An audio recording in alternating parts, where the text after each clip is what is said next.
Владата синоќа го усвои текстот на Законот за употреба на јазиците, кој произлегува од усогласувањето на Националната програма за усвојување на правото на Европската Унија. Според соопштението од седницата со која председаваше вице-премиерката и министерка за одбрана Радмила Шекеринска, откако законот ќе биде усвоен во собранието, Министерството за правда преку Министерството за надворешни работи ќе го достави законот и отворените прашања кои не се дел од овој закон до Венецијанската комисија и ќе побара мислење за пакетот законски решенија. Ги затвараме прашањата во интерес на граѓаните и горди сме поради тоа.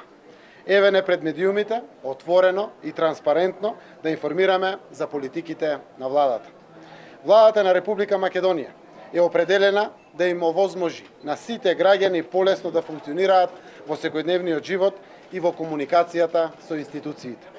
Го ветивме овој закон како дел од нашиот концепт едно општество за сите граѓани, кој што ја има поддршката од граѓаните и сметаме дека со негово усвојување покажуваме дека нема од што да бегаме. Сите одредби во законското решение се согласно член 5 од Уставот, дециден е премиерот Заев. Со законот ќе се прошири употребата на службениот јазик, што го зборуваат најмалку 20% од граѓаните, што значи дека законот, согласно ова, ја проширува употребата на јазиците во институциите и ќе овозможи на граѓаните да комуницираат со државните институции на својот мајчин јазик. Владата на Република Македонија со ова овозможува на сите граѓани полесно и поефикасно да ги остваруваат своите уставни права.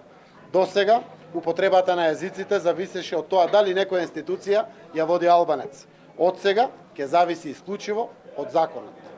Ако некој граѓанин има право да зборува на својот мајчин јазик, со тоа не губа другите граѓани, а добива Република Македонија како граѓанска и демократска држава. По усвојувањето на законот за употреба на јазиците на владината седница, пресконференција на ВМРО ДПМН, Антонио Милошовски истакна дека овој закон се коси со Уставот на Република Македонија. На народот никој не му кажа пред изборите дека ќе носи закон за двојазична Македонија.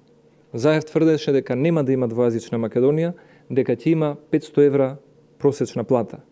Заев и Шекеринска тврдеа дека нема да има двојазична Македонија, туку дека ќе има 100.000 денари плата за лекарите. Народот може би е молчелив, може би е трпелив, но најдобро знае дека тој одлучува. И тоа незадоволство кое што сега се акумулира, и ние ќе го изразиме како представници на народот во собранието, сигурни сме дека ќе биде најдобрата шанса на 15 октомври на локалните избори Заев да си го добие тоа што го заслужил.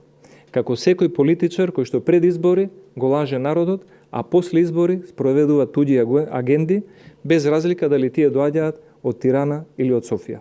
Во однос на информациите дека во законот се внесени и двојазичните банкноти и хартии од вредност, како и двојазични амблеми на војската и полицијата, во општините каде 20% од населението е од албанска националност, Заев објасни дека овие прашања се дел од отворените прашања за кои ќе треба да решава Венецијанската комисија.